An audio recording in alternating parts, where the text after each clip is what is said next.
going to call the meeting to order 8 seconds early. It's great to see you all. I haven't seen the room this packed since we swore in the new commissioners. Let's move on to the agenda. First, approval of the minutes. Motion? So moved. All in favor? Aye. Aye. And moving on to discussion of strategy, our pole banner policy, and Mr. Matthews, take it away. Yes, you all have a copy of this? Okay. I'm just going to briefly run. Can you pull it up so the public can see it? I don't know if anyone pulled it up on my behalf. Let's see. Yep, we got it.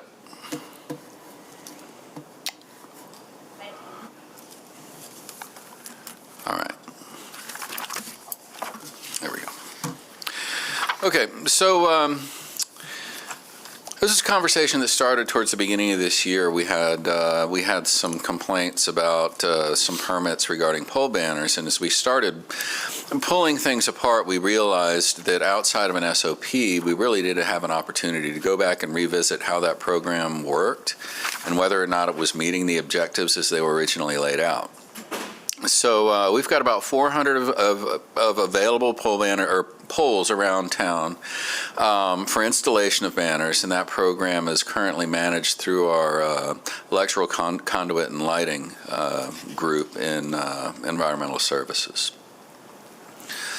So I mentioned one of the challenges that we found when it was raised to our attention was that there wasn't an established underlying policy, which meant that we really didn't have a formal renewal notification process, and no statement of intent. So how is the program intended for use with institutional users? How is the program intended for use by the corridor improvement districts, the business improvement districts, so that when we're evaluating applications, we're evaluating it through some parameters.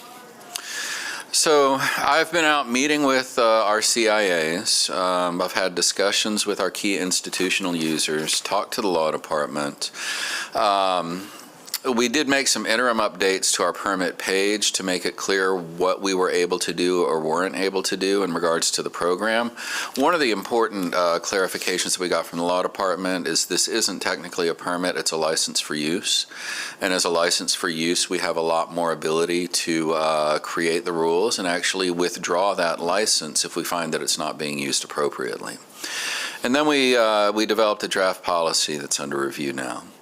Some of the key elements there, it clarifies the underlying goals of the program, which are really to create opportunities for our corridor improvement districts in terms of placemaking and for our local businesses in terms of garnering attention, promotion, things like that.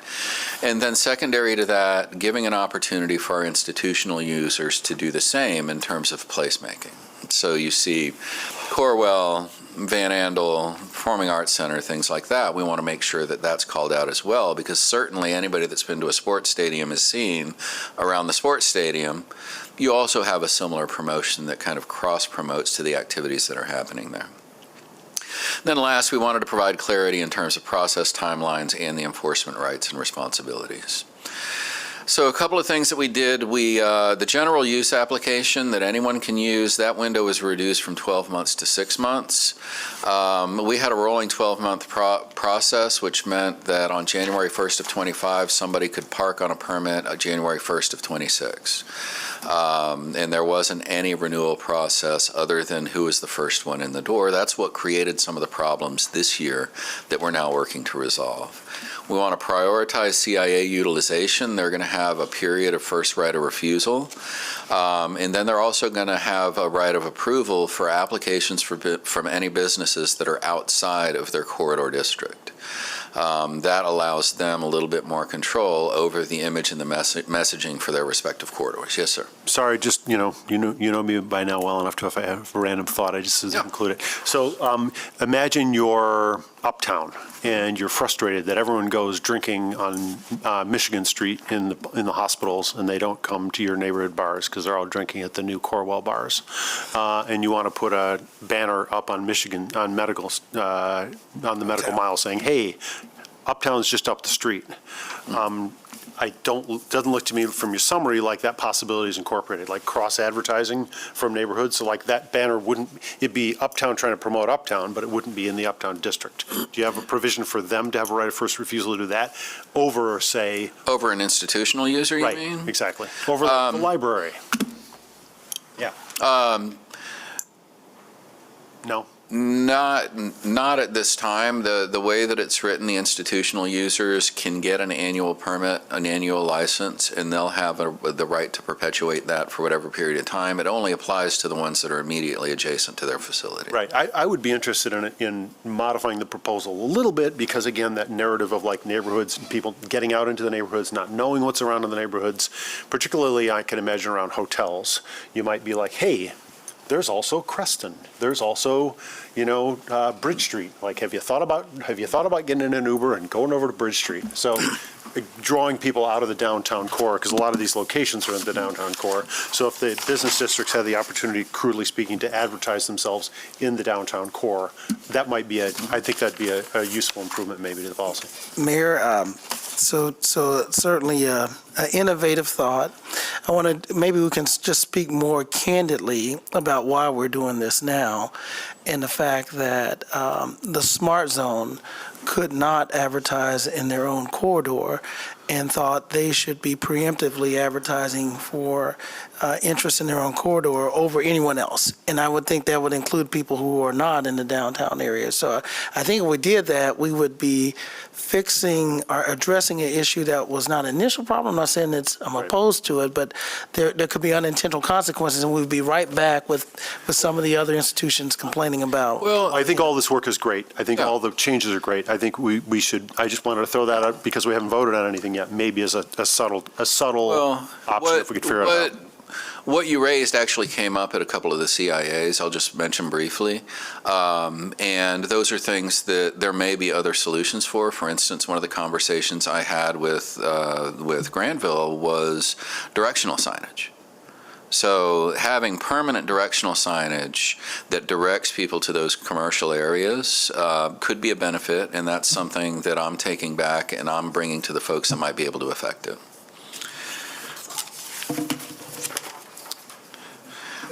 Yeah. So that kind of covers the overall what it is that we're planning to do. This is an administrative policy, so there isn't a commission vote to be had, but we do want to make sure that you all are aware you're connected in your neighborhoods, you're connected to the CIAs, and I want to make sure that you all have had an opportunity to provide feedback as well. I'll be meeting with the Smart Zone on Thursday. Then, as you'll see here, we want to take all that feedback, make any revisions we want to that draft policy, socialize it one more time, and then get that published so that we can start on July 1st with effectively a January 1st, 26 start. That's our goal. Great. And I think Commissioner Knight pointed out, like, wayfinding signs are another way to get to the concern I've got. And Yep. I know those are expensive. On the other hand, they're more durable. And maybe we can have, anyway. So thanks for the discussion Yep. and the briefing.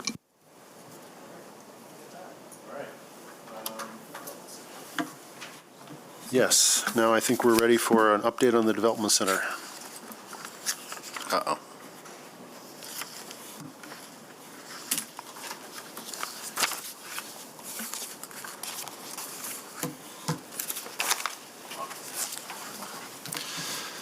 All right, good afternoon. Thank you for this opportunity to provide the Development Center update. Development in the city of Grand Rapids continues to be thriving. We recently approved the parking ramp for the amphitheater, and so you can see that reflected in the overall construction value for the year, already exceeding what we've done in the past few years. So that's a great trend line that we can see that development is still strong despite increased construction costs all around. A few projects I do want to kind of highlight today. I already mentioned the amphitheater parking ramp.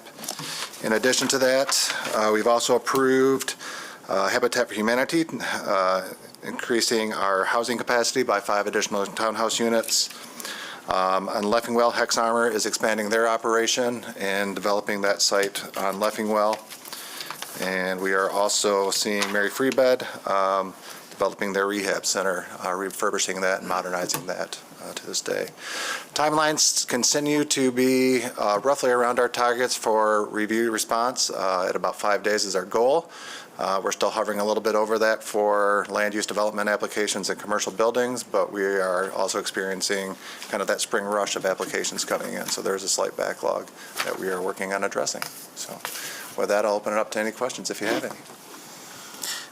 Thank you. So, yeah, could you speak to the spring rush again? Remember, I'm new at the job. Like, so residential, we're down from 5 to 21 days. What's the best we are in the cycle of the year? Like, what's our fastest So way? our fastest is going to be about 5-day turnaround. That is for staff happening.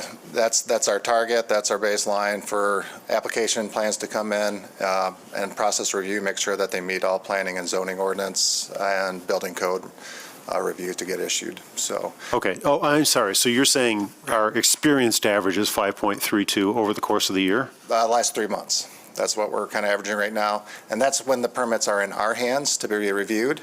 Then we submit that information back to the applicant. And the next number on that line, the average days from application to approval, is kind of that overall period that I think applicants are most concerned about, because that's what impacts and drives their project development. So. Great, thanks. Mayor, if you'll note on the chart that, same chart that's up, 2024, 726 million, that is a record-breaking year even compared to pre-pandemic, which we're not showing here. Correct. As I recall, the highest construction value prior to the pandemic was around 400 million. Is that accurate? That is correct, yeah. So, yeah, it was about 500 million in 2019, I believe, is what we were at. And so 2024 was a remarkable year for construction in the city of Grand Rapids, and we're trending already above that this year as well. So, Great, thank you. Any questions? No? Thanks for the update. Appreciate it. thank you. I think that's a wrap. Any comments? Anyone else? I think we're done. Thank you.